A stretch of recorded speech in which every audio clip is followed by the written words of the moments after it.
Muy buenos días. Hoy tengo la fortuna de estar aquí con el doctor Carlos Díaz. Él es experto en el campo de la bioestadística y bueno, hoy para fines recreativos vamos a estarle preguntando un poco sobre el tema de la epidemiología computacional. Esto por motivo de que estoy elaborando una tesina.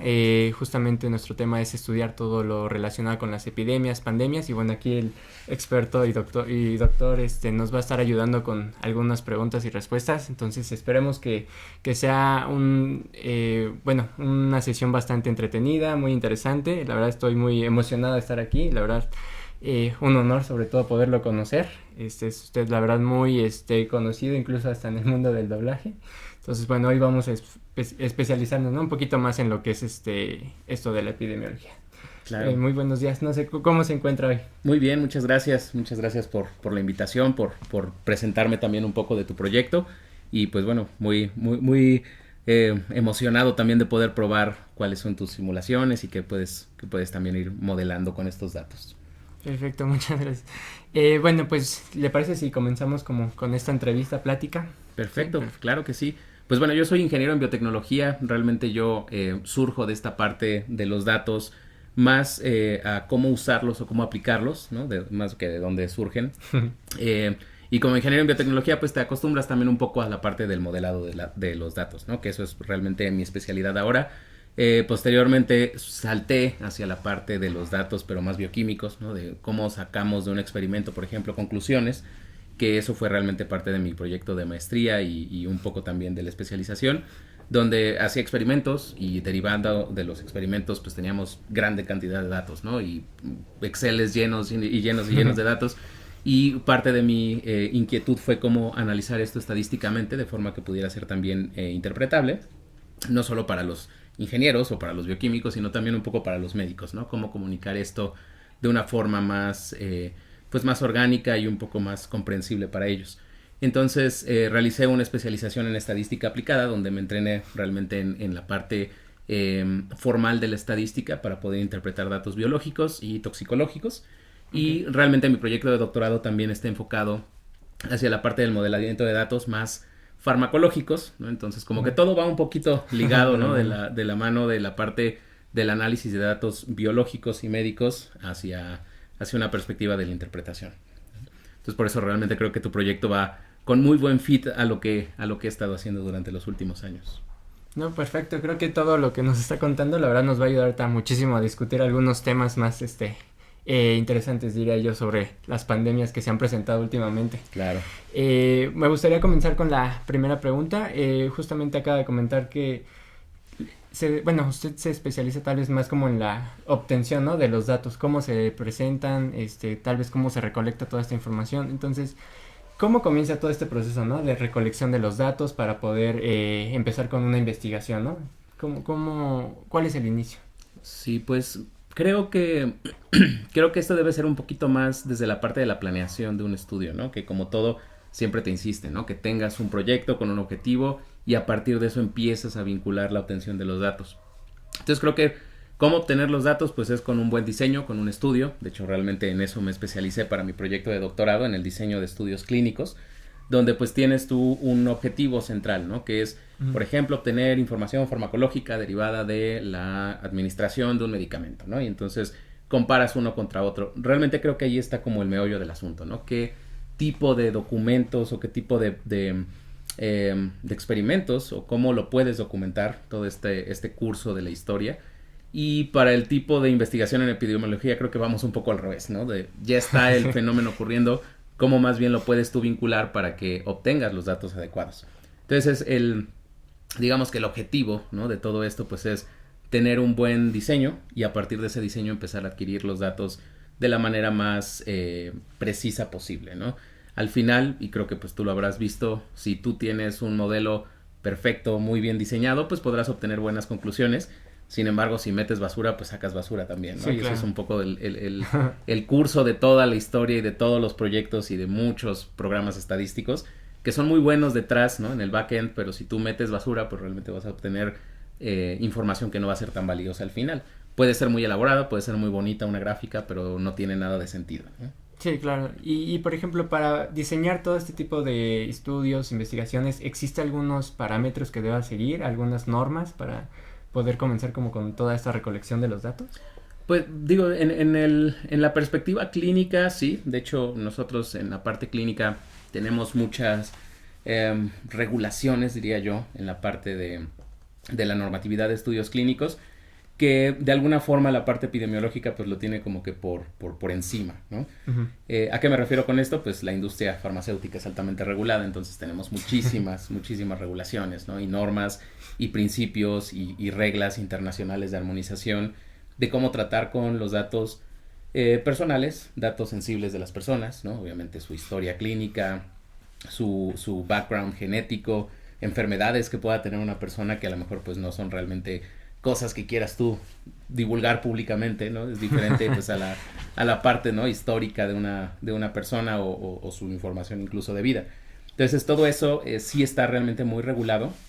En la parte epidemiológica, pues digo, al final lo que tienes tú pues es una perspectiva más bien numérica, ¿no? Cada persona Sí. pues finalmente se convierte en un número, ¿no? No te interesa tanto su nombre, su apellido, de dónde viene, sino es números que tienes que pues que mantener anonimizados, ¿no? Y eso es parte también Claro. como de la ventaja que tiene la epidemiología, que no lo tiene otro tipo de diseños clínicos, donde tú sí conoces a la persona, donde tú le estás administrando un medicamento y donde tú sabes cómo se llama, ¿no? Y ese tipo de regulaciones sí existen, te decía, ¿no? Las normas oficiales mexicanas tienen este tipo de aspectos críticos, ¿no? De regulación, cuestiones de privacidad de información y armonización internacional, lo que le llamamos la CICH, Ujú. la Conferencia Internacional de Armonización, que lo que hace es mantener como este blindaje a que el sujeto siempre tenga sus propios derechos y las obligaciones, por supuesto, pero el respeto del sujeto de investigación, ¿no?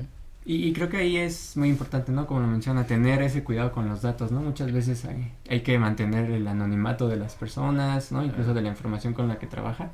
Entonces sí Sí. es como una herramienta muy poderosa, ¿no? Tener en sus manos toda la información de quién está investigando. Sí, que esto, por ejemplo, como estadístico, normalmente pues sí lo mantienes, ¿no? Y no solo es hacer el número y decir, este es el tratamiento que le corresponde a este sujeto porque ya se le autorizó, Ujú. sino que tú conoces ese sujeto, ese número, ese nombre, y sí lo tienes que mantener realmente muy bien resguardado, ¿no? Incluso con encriptación de documentos para que no se conozca, ¿no? No se rompa lo que les decimos, que se rompa el ciego, que se abra la información realmente y saber cuando son estudios, por ejemplo, cegados, cuáles son los momentos en los que tú puedes realmente abrir, ¿no? esa información y que se pueda conocer. Hay muchos estudios que están controlados, por ejemplo, con placebo, que no es el caso epidemiológico, ¿no? En ese caso ya, como te decía, pues ya pasó el evento o está Sí, ocurriendo, claro. pero en estudios que sí diseñas, pues tienes que mantener ese cegamiento para poder hacer un buen análisis que esté resguardado con estos principios de aleatorización, ¿no?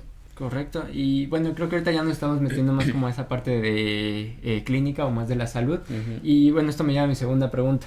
Desde su punto de vista, ¿cree que el país, bueno, haciendo referencia a nuestro país, México, tuvo las herramientas suficientes para controlar lo que fue la pandemia del COVID-19? Pues vaya, digo, creo que esa es una pregunta polémica. Un poco. Desde varias perspectivas, creo que tuvimos acceso a la información, ¿no? Aunque probablemente esta información pues ya venía muy depurada o parcial, ¿no? Pero finalmente pues sí había como cierto régimen en el cual se mantenía pues la comunicación hacia las masas, ¿no? Que finalmente fue algo que intentaron hacer durante varios meses o incluso años, ¿no? Me parece durante el inicio y el curso de la pandemia, ¿no? Creo que lo que podríamos probablemente cuestionar ahí es qué tan transparentes fueron esos datos, ¿no? Sí, De que claro. había información, la había, de que había cómo colectarla también, ¿no? Y de hecho pues todos participamos en esos números, estoy seguro, tanto como susceptibles, como infectados, como vacunados, como recuperados, ¿no? En ese momento fue creo que algo muy claro para todos, ¿no? Todos estábamos en esos números. Probablemente lo que sí falló pues fue un poco la transparencia, ¿no? Esta cuestión del maquillaje de los datos que sabemos que de alguna u otra forma ocurrió, números que no nos hacían sentido probablemente, ¿no? También fue algo que realmente ocurrió durante ese momento, pero las capacidades técnicas las había, ¿no? Había gente que estaba ahí, que estaba de hecho ayudando, contribuyendo para hacer estos análisis y que de hecho surgieron también muchas personas, ¿no? Muchos personajes probablemente independientes, ¿no? Tanto en pro como en contra del régimen, que también creo que eso fue una de las ventajas, que de pronto veíamos ahí influencers en Twitter, o en Facebook, TikTok, o en Instagram, o en TikTok, ¿no? Que decían, es que yo hice mis datos y yo hice mis análisis y aquí están los otros datos, ¿no? Que son diferentes a los que están pasando en las noches en noticias, recopilación, ¿no? En las noticias. Entonces eso fue bueno también, y creo que la capacidad técnica en México sí se pudo encontrar, ¿no? O sea, tenemos esa capacidad, no solo del gobierno, sino independiente, tanto de académicos como de industria, para poder hacer ese análisis de información.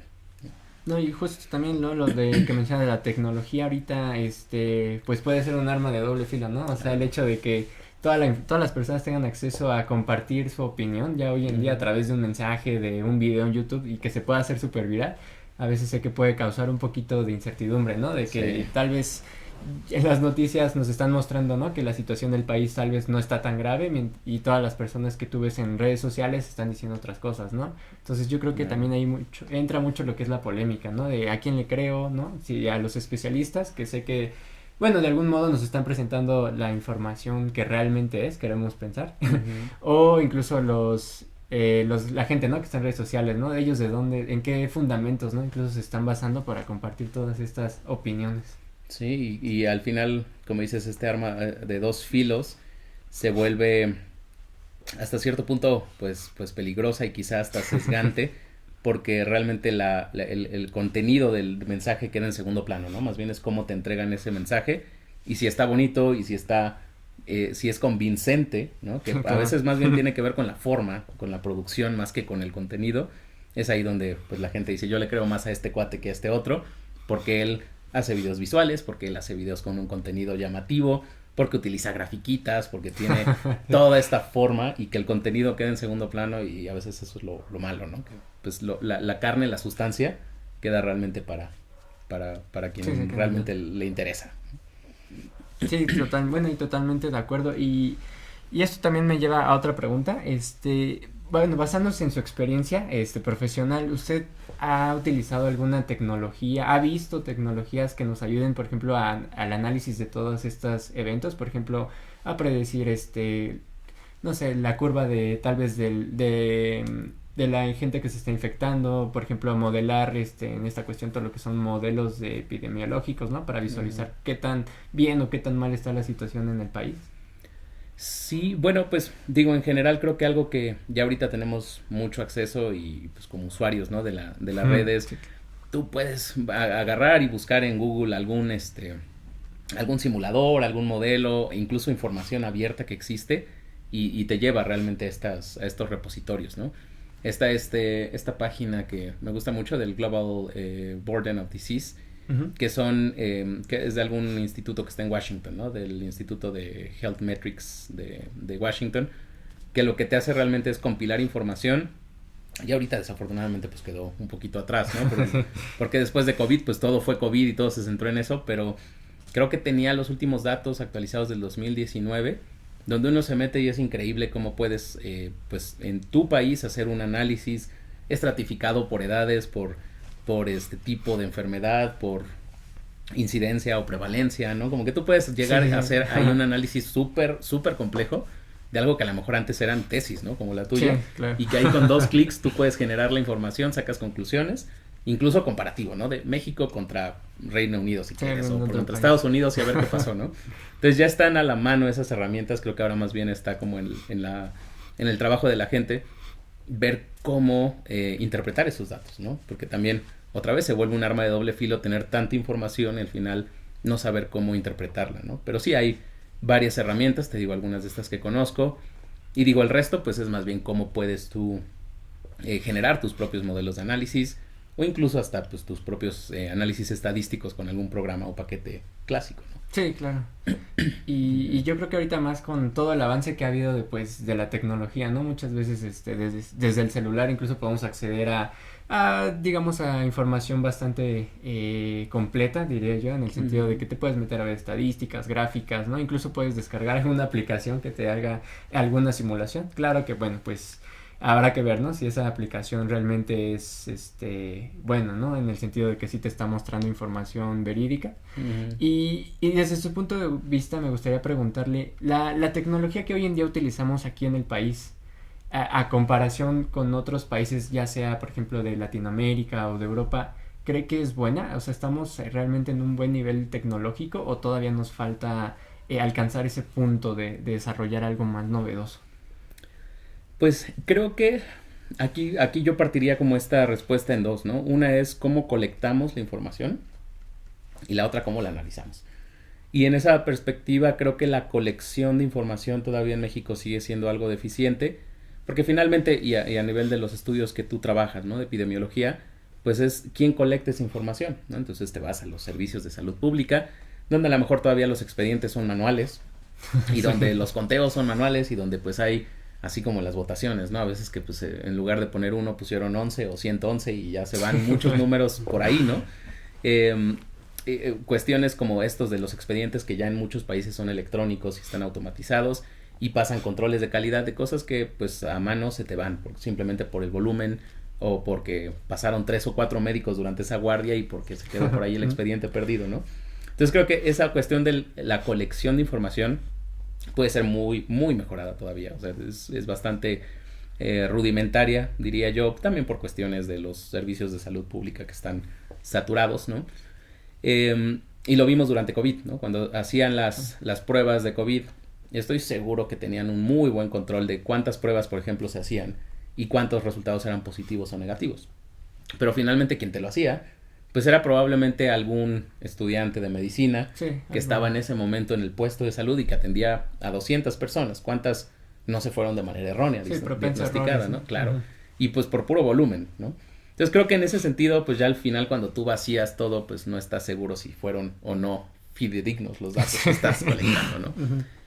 A nivel de análisis, creo que pues estamos prácticamente a la par, ¿no? Y eso también es algo que en México pues se ha mantenido de una muy buena forma, porque tenemos profesionales muy bien formados en ciencias computacionales, en estadística, en métodos de modelamiento, ¿no? Como justo los que tú estás proponiendo.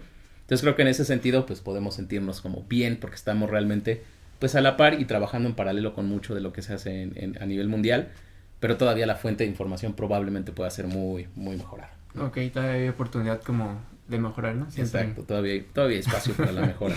Y cree que, por ejemplo, todo esto de que tal vez no hay, no se ha llegado a ese punto, ¿no? De que somos, por ejemplo, algún país, eh, novedoso en el sentido de estar analizando todos los datos se deba a que falta como ese apoyo del gobierno, por ejemplo, o que implemente un poquito más como de programas, ¿no? Que traiga tecnología tal vez de otros lados.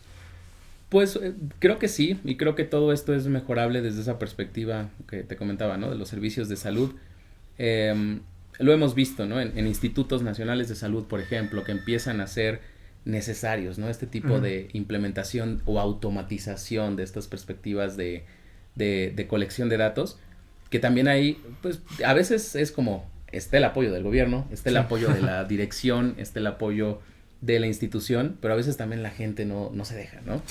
Y esto pues digo, en parte es porque o te obligan y lo tomas o realmente es como algo ya completamente necesario, ¿no? Entonces creo que a veces hay y cuando lo hay, a veces también la gente se opone un poquito, ¿no? A este tipo de perspectivas. Entonces creo que pues ahí es parte de la discordancia que puede llegar a haber. O sea, podríamos decir que es como resistencia al cambio, algo así, como... Probablemente, ¿no? Entre resistencia al cambio y también, pues esto que decía, ¿no? O te obligan y lo haces, o realmente como puedes tú tener esta perspectiva de mejora, ¿no? No, y es que muchas veces yo creo que no, incluso si no, uno no se actualiza, se va quedando atrás, ¿no? O sea, tienes que adaptarte muchas veces a las nuevas formas de análisis, ¿no? Que se están implementando, ¿no? Todas las tecnologías, entonces como que tal vez esa falta, ¿no? No sé si llamarlo como de visión, por así decirlo, pues es necesaria, ¿no? Muchas veces. Sí, exacto, creo que es parte un poquito de todo, ¿no? Realmente todo esto, bueno, la epidemiología engloba bastantes disciplinas. Yo consideraría la llamaremos como una interdisciplina, en el sentido de que pues abarca cosas de bioestadística, ¿no? De arqueología, incluso también tiene ahí algunas ramas. Desde su punto de vista, ¿cuál de usted considera que es la disciplina que es como el corazón, ¿no? De todo este estudio de la epidemiología, ¿en cuál es la que tiene mayor impacto, ¿no? Pues vaya, digo, en general creo que los sistemas de salud, ¿no? Y la parte médica creo que es algo que impacta muchísimo. La otra es la parte clínica, ¿no? Uh-huh. Y cómo pueden como empezar a adquirirse todos los datos. Eh, y vaya, pues creo que son los que se me vienen a la mente, ¿no? En mi perspectiva, por ejemplo, lo que hago yo de la parte farmacológica también tiene mucho impacto y que finalmente todo va sumando, ¿no? Y entonces Sí, claro. son datos farmacológicos por este lado, datos de salud pública por este lado, como decías, ¿no? Incluso arqueología o cuál es la historia sociológica que también tiene la gente, la economía incluso, ¿no? Que también puede llegar a impactar muchísimo en cómo se mueven las poblaciones, cómo se mueven los datos, cómo se mueve incluso hasta, si quieres pensarlo tú así, la parte material, ¿no? Uh-huh. Hacia dónde se mueve la gente, que también es algo interesante y que lo vemos ahora con estas cuestiones de no solo de pandemia, sino también desastres naturales, ¿no? Como sismos, huracanes. Llegan a haber pues ahí focos, no solo focos de salud pública, ¿no? De infecciones o alguna otra cosa así, sino también focos económicos donde ahora tienes una zona que está altamente pues devastada, ¿no? Que está Sí, realmente claro. pues muy afectada por alguna cuestión natural, no solamente infecciones, sino también el asunto de cómo está disminuyendo la calidad de vida en esas personas, ¿no? Entonces eso es pues eventualmente un foco también de salud que puede generarse no solo ahorita por estas cuestiones obvias, sino también a lo mejor en 5, 10, 15 años por falta de buenas condiciones de alimentación, por muchas cuestiones, ¿no? Entonces creo que ahí como que ves que la epidemiología se va nutriendo de tantas cosas que se hace realmente compleja. Sí, la verdad es que sí se va haciendo como, podríamos llamarlo como una red, ¿no? Con bastantes noditos en los que Exacto. van interseccionando todo lo que son las disciplinas, ¿no? La economía con la salud, bueno, como mencionamos, ¿no? La arqueología incluso con ya más en concreto, ¿no? Con todos estos campos de análisis. Eh, la verdad, este tema me llamó muchísimo la atención justamente por eso, ¿no? Porque es una interdisciplina que nos lleva a diversos puntos, bueno, si así lo llamamos, o ramas, ¿no? Uh-huh. Que te puedes especializar, por ejemplo, tal vez cómo estas epidemias y pandemias te afectan más en el ámbito económico, ¿no? Cómo la economía se ve más complicada por el hecho de Uh-huh. que muchos comercios cierran, ¿no? La gente está enfermándose. O si te vas, por ejemplo, por el lado de la salud, ¿no? Como lo mencionaba, muchas veces los hospitales se sobresaturaban, Uh-huh. la capacidad muchas veces tal vez no es muy buena.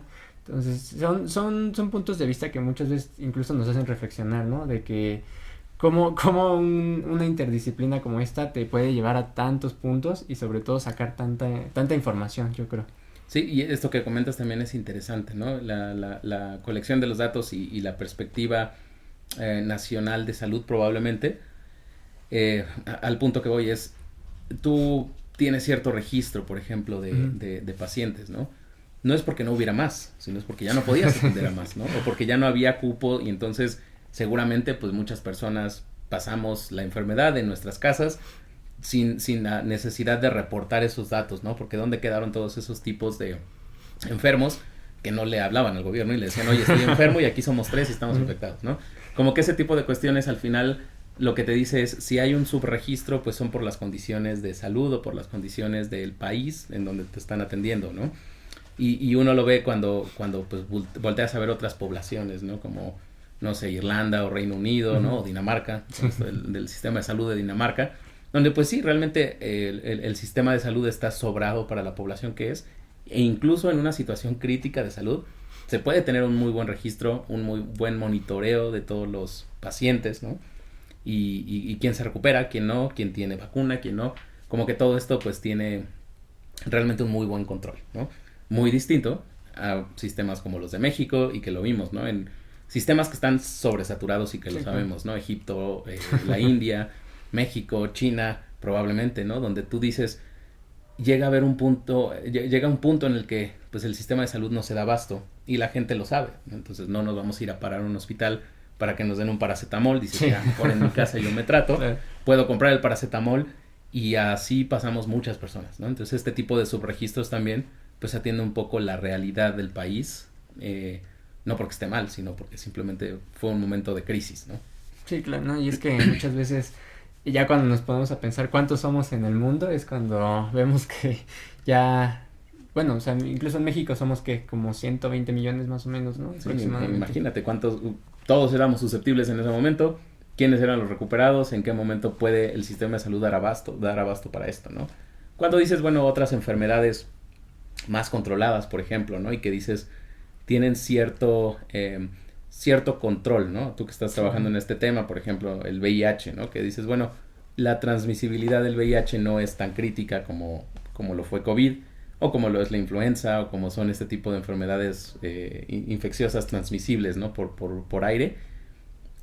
Ahí es donde dices, bueno, ¿por qué hay estas diferencias y por qué además vienen curas más rápidas para unas y no para otras, ¿no? Esta cuestión de la transmisibilidad, de qué perspectiva tienes de tratamiento, todo eso es muy diferente y estamos hablando de cosas completamente distintas, ¿no? Y que ahí es cuando mucha gente dice, ay, es que yo no creo que, no creo que se desconozca, ¿no? La cura para el SIDA, por ejemplo, ¿no? Y dices, bueno, pues realmente no ha ocurrido porque tienes una perspectiva de la enfermedad distinta, ¿no? Sí, claro. Que para COVID fue muy rápido realmente, pues porque el mundo estaba en crisis en ese momento. Para el VIH probablemente no, porque pues aunque es una pandemia, ¿no?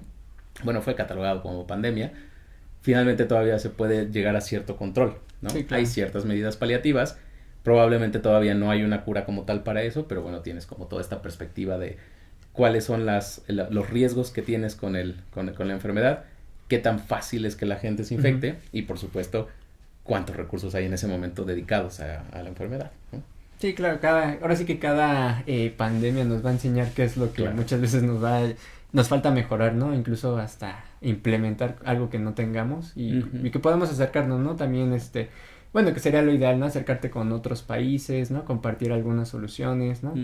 Tal vez incluso metodologías, ¿no? De cómo, formas, ¿no? De cómo llevar la pandemia de una forma más controlada, ¿no? Por así decirlo. Sí, compartir yo creo que las buenas experiencias, ¿no? Las buenas prácticas, como decimos, creo que es lo mejor a todos los niveles, ¿no? Y no solamente con COVID pasó y que creo que fue bastante exitoso por la cuestión también lógica, ¿no? De la crisis sanitaria mundial, sino vimos el ejemplo de la influenza en 2009, también Sí, aquí en México, que pues fue realmente no fue como tal pandemia, fue una epidemia en México, pero bueno, de ahí se tomaron muy buenas prácticas para la pandemia, ahora que llegó en 2020 aquí en México, ¿no? Entonces, como que ese tipo de documentación de la información, de conocer, de predecir, de poder ir modelando, de ver qué tan ciertos son esos modelos con respecto a lo que ocurrió realmente, pues esas son las mejores prácticas que podemos ir adquiriendo también para futuras ocasiones, ¿no? Sí, de acuerdo, totalmente. La verdad es que es un tema bastante completo, ¿no? Que podríamos estar discutiendo yo creo que incluso hasta horas y horas y nunca podríamos terminar. Ahorita mencionaba justamente lo de los modelos, bueno, traigo aquí un modelo epidemiológico, es sobre sobre las simulaciones para ver cómo se comporta, ¿no? Por ejemplo, una pandemia que en este caso vamos a llamarla imaginaria, porque es sobre el modelo CIR. Actualmente pues es conocido como la representación tal vez más sencilla para poder entender cómo se comportan el número de susceptibles, las personas recuperadas, ¿no? Cómo lo podemos visualizar de una forma más gráfica, por así decirlo. Aquí en el programa, bueno, pues básicamente nos solicita los datos de la población. Esto claramente pues va a variar muchísimo, ¿no? De la zona que nosotros estemos estudiando. Es importante mencionar que una vez que nosotros empecemos como la investigación, el número que tomemos de la población se va a mantener fijo. Es decir, no vamos a contemplar los nuevos nacimientos que se lleguen a dar, bueno, principalmente sí, todos los nacimientos que puedan tomar lugar. Aquí un dato curioso, justamente con información del INEGI, aproximadamente en el 2020, solamente aquí en la Ciudad de México éramos aproximadamente 9 millones, sí, como 9 millones, la verdad es una cantidad bastante considerable a comparación de otros estados. De igual manera, bueno, pues justamente todos esos 9 millones nos consideraremos susceptibles, ¿no? Al inicio de lo que fue la pandemia del COVID-19, entonces la verdad aquí una cantidad bastante significativa. En el programa, bueno, justamente nos pone el número de personas que conforman a la población, el número de personas infectadas en un inicio, el número inicial de personas recuperadas, Y de igual manera vamos a tomar en cuenta aquí dos factores muy importantes. Uno es la tasa de transmisión y el otro la tasa de recuperación. La tasa de transmisión, ¿cómo la podemos conocer? ¿Cómo la podemos calcular? Bueno, pues esto va a depender mucho del virus, el agente patógeno que estemos analizando en ese momento. Pues esto a través de algún estudio, ¿no? Si el virus es muy agresivo, si es tal vez, si es agresivo pero tal vez no tan contagioso, ¿no? Muchas veces influye la manera de cómo se transmite el virus, ¿no? El COVID, como sabemos, pues fue muy fácil de transmitir. Desde un estornudo creo que podías ya ahí contagiar a varias personas. Y bueno, la tasa de recuperación, pues justamente los días que nos toma salir de esta enfermedad que nos haya dado. Entonces son datos, la verdad, bastante concretos, no son muchos. Y bueno, todo esto nos va a ayudar a generar como las diferentes simulaciones. Correcto. Bueno, aquí justamente está viendo lo que es como la interfaz. Nos pide los datos que le comenté anteriormente, el número de personas que conforman la población, número inicial de personas infectadas, el número de personas recuperadas, la tasa de transmisión y la de recuperación. Voy a tomar aquí como un ejemplo los datos que se obtuvieron de la página del INEGI que le comenté. Y, por ejemplo, vamos a poner la población que le comentaba. Actualmente, en el 2020, aproximadamente éramos casi 9 millones. Entonces, voy a hacer aquí el ingreso de la información. De igual manera, cuando el COVID llegó aquí a la Ciudad de México, aproximadamente se calculaba un total de 3 a 5 infectados. Bueno, en este caso vamos a mantenerlo en el mínimo. Vamos a mantener 3 personas nada más. El número inicial de personas recuperadas, bueno, pues realmente no había nadie recuperado porque pues no teníamos contagiados todavía, exactamente. La tasa de transmisión, vamos a ponerla en un equivalente de 0.2142. La verdad es esto podría considerarse un poquito agresiva. Esto para fines de que veamos, ¿no?, cómo se comporta la gráfica. Y la tasa de recuperación, se había establecido que una persona le tomaba aproximadamente 2 semanas recuperarse. Claro que cada caso puede variar, ¿no? Hay personas que les tomó más tiempo o menos tiempo. Entonces, ingresando los datos, hacemos la simulación y bueno, justamente aquí podemos ver cómo se comporta, ¿no?, la gráfica. Entonces, aquí la voy a hacer un poquito más grande. Tenemos de este lado pues el número de millones de personas. Aquí nos estamos basando en un año calendario, ¿no? Esto para mantener un periodo fijo. Y bueno, si nos damos cuenta, haciendo un poquito de zoom en la gráfica, vamos a ver que aproximadamente entre lo que fue el día 100 al día casi 125 fue donde se tomaron, donde destacan, ¿no?, los principales puntos. Por ejemplo, la intersección de lo que son las personas susceptibles con el número de las personas recuperadas. Incluso nuestro pico de infectados fue aproximadamente en el día 109. Esto la verdad es que pues sí podríamos considerar que son aproximadamente que como 3 meses y medio, sí, más o menos. Aproximadamente, claro. Y bueno, pues justamente, ¿no?, ahí nuestro pico de infectados fue de casi 2 millones. Entonces, esto nos va a dar una idea, ¿no?, de cómo se comporta en ese tiempo la enfermedad. Claro que este es un programa, podríamos llamarlo un programa de demostración. Sabemos que pues muchas veces en los laboratorios el equipo que se utiliza realmente es muy, sofisticado, tecnología un poquito más avanzada, la verdad.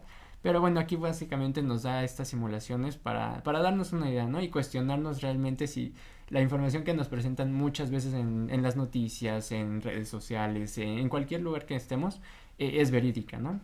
Entonces, no sé, por ejemplo, alguna opinión que tengas sobre el trabajo de aquí. Justo este tipo de simulaciones, y digo algo que podemos ir también como jugando, ¿no?, realmente con estos modelos, digo, es un término probablemente no tan apropiado, pero pues este tipo de cuestiones del modelamiento de los datos, sobre todo en el tiempo, nos sirven, uno, para predecir un poquito qué hubiera pasado si, ¿no? Y la otra también, pues digamos, hasta no verlo, hasta no experimentarlo, sí, pues no lo confirmamos, ¿no? Y esa es parte también como de la ventaja que tienen estos modelos. Tienen mucho fondo científico, que también esa es la ventaja, ¿no? Que todos estos modelos, ¿no?, que están basados en ecuaciones diferenciales, pues tienen su trasfondo, tienen su explicación. Y hasta no experimentarlos, pues no sabemos, sí, claro, si se confirma o no, que esa es también parte de la cuestión del modelamiento, ¿no?, de la parte física detrás de los datos biológicos. algo que me gusta y que veo, por ejemplo, en tu programa es que podemos ir haciendo este tipo de predicciones, también extrapolarlas a otro tipo de poblaciones, ¿no? Por ejemplo, si podemos jugar, ¿no? Con datos de cuál es la población, por ejemplo, en China, que estaba en ese momento, cuántas personas infectadas inicialmente, que probablemente fue una al inicio de todo esto, ¿no? Y cómo se mueven esos datos y ver si esto va coincidiendo o no. Que obviamente eso no lo vamos a poder saber probablemente ni siquiera a la fecha, sino que seguramente vendrá mucho tiempo después. Y que esta exploración retrospectiva de los datos pues nos va confirmando si el modelo funciona o no, porque finalmente pues bien lo dices, es un modelo, ¿no? Sí, Es un claro. modelo que probablemente en algunos casos sí se adecúe, en otros no, y en algunas otras cuestiones como estos factores que mencionas aquí, ¿no? Estas tasas que no podemos saberlas a menos que sea como en este tipo de análisis retrospectivo, ¿no? Vamos a voltearnos a ver qué es lo que había ahí atrás, cómo podemos obtener esos datos, que pues si no lo sabemos finalmente pues no podemos correr ese modelo y tampoco vamos a poder usar estos modelos desafortunadamente para otro tipo de cuestiones a menos que supongamos varias cosas, ¿no? Entonces son muy útiles, sin duda, pero aquí la cuestión creo es estos parámetros que nosotros fijamos desde un inicio, que tienen que ser muy cuidadosamente seleccionados, ¿no? Esa es como parte de la ventaja y desventaja que tienen estos modelos, que podemos jugar con qué pasaría si, pero si no lo sabemos, ¿no? Si no tenemos como este setting original de los datos, pues finalmente sigue siendo como playing full, ¿no? O sea, como que seguimos jugándole un poquito a ver qué pasaría si, suponiendo que viene otra pandemia en 100 años que va a tener tasas de transmisión parecidas al COVID, qué tanto, ¿no? Puede esto parecerse o no, suponiendo que vamos a ser ya mucho más número de personas, ¿no? Que las que éramos hace 20 o 30 o 3 años simplemente. Entonces como que son ayudas, ¿no? Son finalmente modelos que nos van a poder ayudar a predecir, sin embargo, pues no son más que modelos, ¿no? Y justo hay una frase que me gusta mucho me parece que la decía George Fox, que decía, todos los modelos son útiles, pero todos están mal, ¿no? Porque finalmente siguen siendo modelos. Claro. Entonces, finalmente, hasta no vivirlo, pues no vamos a saber que esto ocurrió así o que no ocurrió así. Nos ayuda a predecir, nos ayuda a tener cierto tipo de backup también en la parte clínica o en la parte de los servicios de salud, pero finalmente nada de esto va a ser 100% apropiado, sí, ¿no? 100% exacto. Entonces esa es parte como de mi comentario. Son muy útiles estos modelos, sobre todo por el curso temporal, ¿no? Cuando espera uno realmente que venga esta oleada, y lo vivimos, ¿no? O sea, como todas estas gráficas que estás modelando, pues si yo lo pienso esto 3 años atrás, ¿no? Casi 4 ya años atrás. Sí, 4 casi. Pues estábamos nosotros en esto y nosotros íbamos viendo día a día, ¿no? Un día tras otro, cómo iba subiendo. Y de pronto empezábamos a ver que subía y no paraba, ¿no? Y de pronto empezamos a ver que bajó y todo el mundo pensó que esto ya iba a acabarse. Y de pronto retoma, ¿no? Y viene la nueva oleada y cuestiones que también influyen, no solamente los susceptibles, infectados y recuperados, sino también cuestiones climatológicas, ¿no? Sí, claro. Cuestiones de contactos, de movilidad social que ya hablábamos ahorita, ¿no? La parte sociológica de decir, bueno, pues si vemos que empieza a bajar la curva y ya viene diciembre, pues hay que juntarnos con la familia, ¿por qué no? Y entonces eso obviamente vuelve a despuntar el modelo y eso pues son cuestiones que no consideran algunos modelos como estos, ¿no? Movilidad social, cuestiones económicas incluso, sí, claro. ¿No? Cuestiones de vacaciones, ¿no? Escolares que decían, no, pues ya viene julio, todos vamos a irnos de vacaciones, sí, fiesta, sí. Y viene otra vez, o de fiesta, ¿no? Y como que cuestiones así hay que considerarse también para poder ir complicando los modelos, diría yo, y esta complejidad pues nos va a ir dando datos más exactos. No, y justamente, ¿sabe? Algo que me gusta mucho de este tema, que la verdad me llamó bastante la atención, la ventaja de utilizar todos estos modelos computacionales es que no tienes que experimentar, como usted lo dice, en carne propia, ¿no? Uh-huh. O sea, tú puedes estar jugando con los datos, tú puedes estar haciendo 1, 3, 4, 5 simulaciones y realmente ninguna persona no tienes que experimentar con alguna persona, no tienes que liberar algún virus en vivo y ver cómo reacciona. Eso es lo bonito muchas veces, ¿no? De utilizar este tipo de tecnologías, que puedes proyectar un panorama futuro sin la necesidad, ¿no? De experimentar con un ser vivo, con algún virus realmente, ¿no? Que lo tengas que poner así en práctica. Entonces, la verdad es una gran ventaja que hoy nos ofrece la tecnología, ¿no? De obtener todas esas simulaciones sin la necesidad de lastimar a nadie. Claro.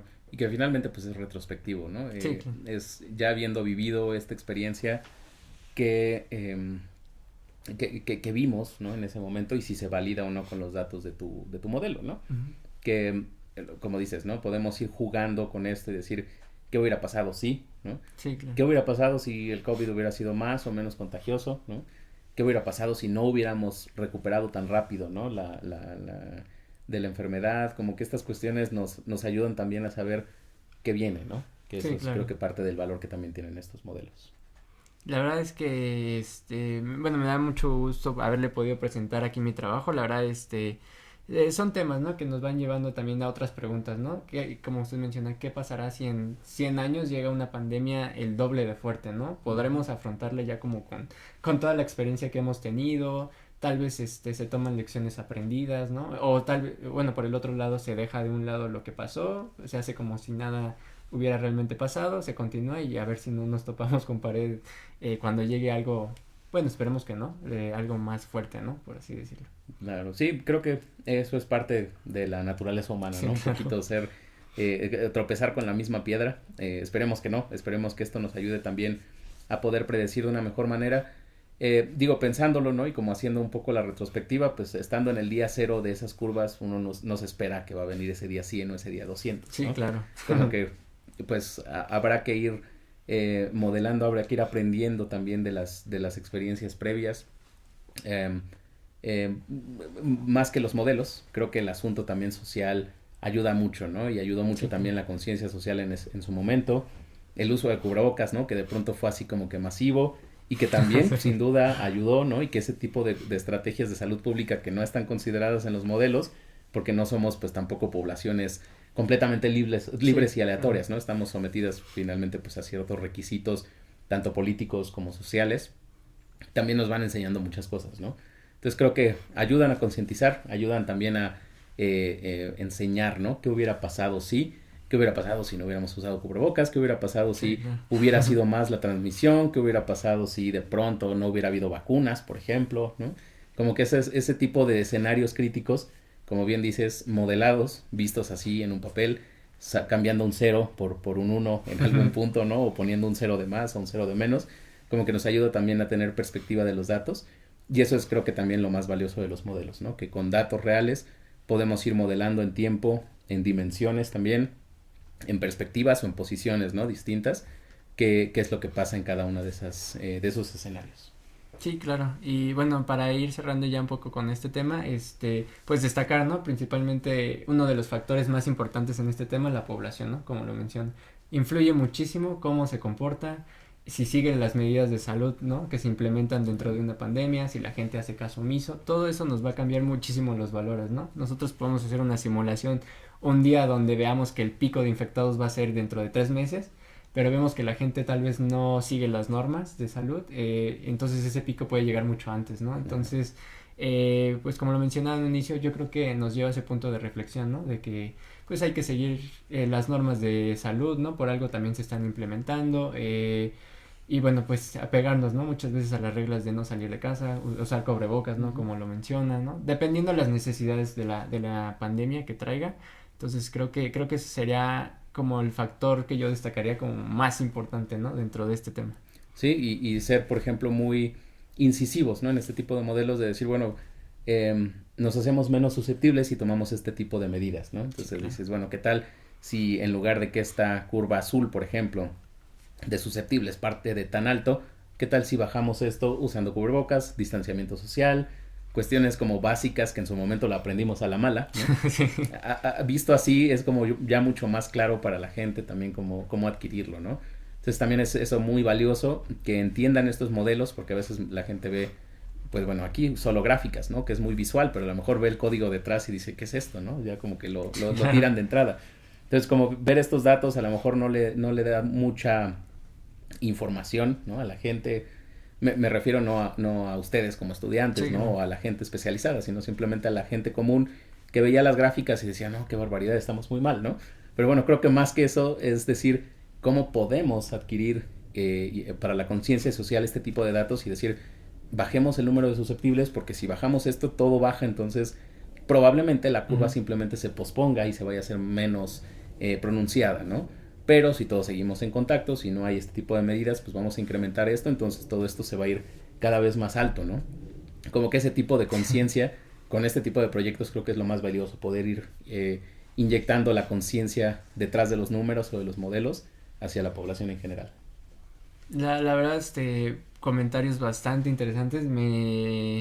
Justamente uno de los objetivos era ¿no? Acercarnos en este caso, con una persona experta, ¿no? En todo este campo para que nos abriera nos diera una visión diferente, ¿no? Muchas veces nosotros, incluso como estudiantes, tenemos que seguir como este guión, ¿no? De solo tienes que hacer alguna investigación, pero no conocemos realmente cómo se aplica, ¿no? Ya en el campo real, si en la vida profesional funciona de la misma manera, ¿no? Todas estas cosas que nosotros encontramos en internet, en libros y demás. Entonces, la verdad, le agradezco muchísimo toda la información que nos ha compartido. La verdad es, siento que le va a servir a muchísimas personas, ¿no? Y sobre todo un tema bastante interesante, ¿no? Que acaba de transcurrir, que nos va a dejar muchísimas lecciones aprendidas y bueno, que también nos va a mantener en intriga, yo diría, dentro del futuro. Claro, sí, sabemos que esto no se acaba, ¿no? Y que va a seguir ocurriendo y que ocurre todas las veces, ¿no? Aunque no tan drásticas probablemente. Y probablemente de aquí vengan otros 100 años para poder ver un fenómeno igual, pero estas son lecciones aprendidas. Y este tipo de trabajos también deja pues mucha escuela, ¿no? Mucho sustento de cómo podemos aprender también en el futuro de este tipo de experiencias, ¿no? Lecciones aprendidas, las mejores prácticas para lo que venga.